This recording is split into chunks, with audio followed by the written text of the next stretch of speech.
Okay, here, now this is very important too. Do they allow you to take pictures of slides so you don't have to write it down? This, in multiple, or matching, in multiple choice, is very much part of your quizzes and tests. In fact, the second quiz next week and the final are all about this, as well as the key chapters that I'm going to be telling you. But look at the sequence. The book of the Revelation has 7 clear sequential events. That means they follow each other. And what those events are, we start with the church on earth. That's the first 3 chapters.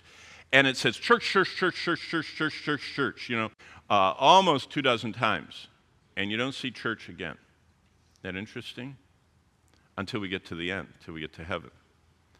And what's fascinating is the whole picture is the church on earth, secondly, the church in heaven, that's chapters 4 and 5, and again we see the church in chapter 19, 1 to 10.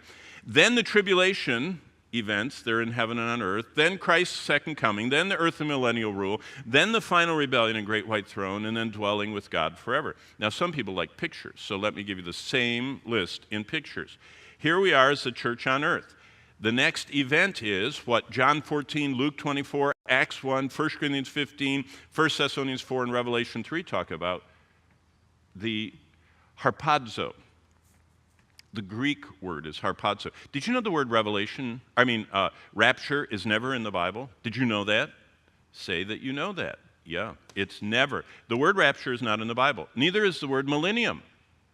It's not in the Bible. Oh, that means it must be unbiblical. No.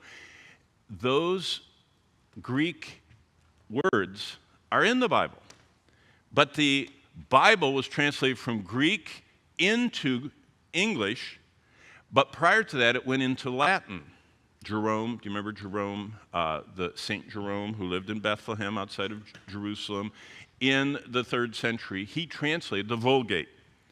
Any of you former or grew up Roman Catholic or something, you know the Vulgate, right? That's the Latin translation of the Bible in Hebrew and Greek into Latin for the Roman Church, the Roman Catholic Church.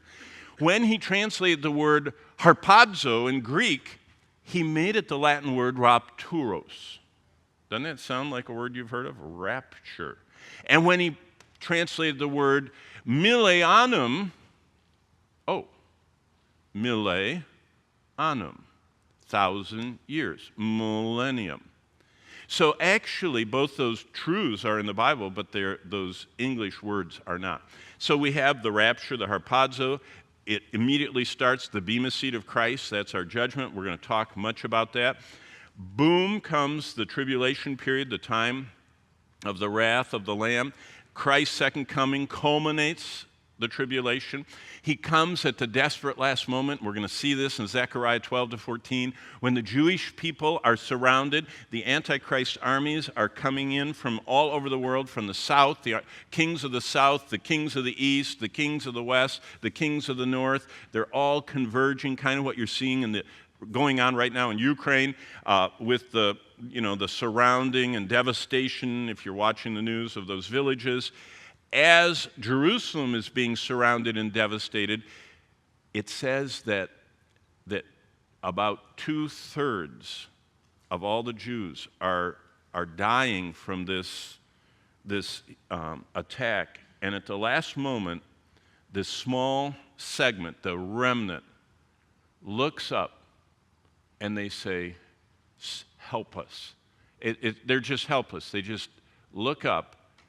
And Zechariah says, at that instant, Jesus breaks through the clouds and starts descending. And as he descends, well, it's really amazing. I'll show you what happens. He just melts all the people that are destroying the chosen people of promise, the Jews. And he touches down on the Mount of Olives. That's what that white arrow is. That's Jesus touching down on the Mount of Olives, saving the remnant of Israel. And they believe on him, and we'll study that. That launches Christ's millennium, his 1,000-year rule. You notice where we are. We're in chapter 20. Look how sequential this is. We're in chapter 20, verses 1 through 6. Chapter 20 has 2 events in it. The second event is the rebellion. I mean, after Jesus rules for 1,000 years, the whole world turns against him, and we have the rebellion of all the world except for the saints, and then the end of everything, the great white throne, judgment, and then, of course, heaven, which is the last 2 chapters of Revelation. So for those of you that like visuals, there we go. That's the same chart I just showed you, only with movement and color.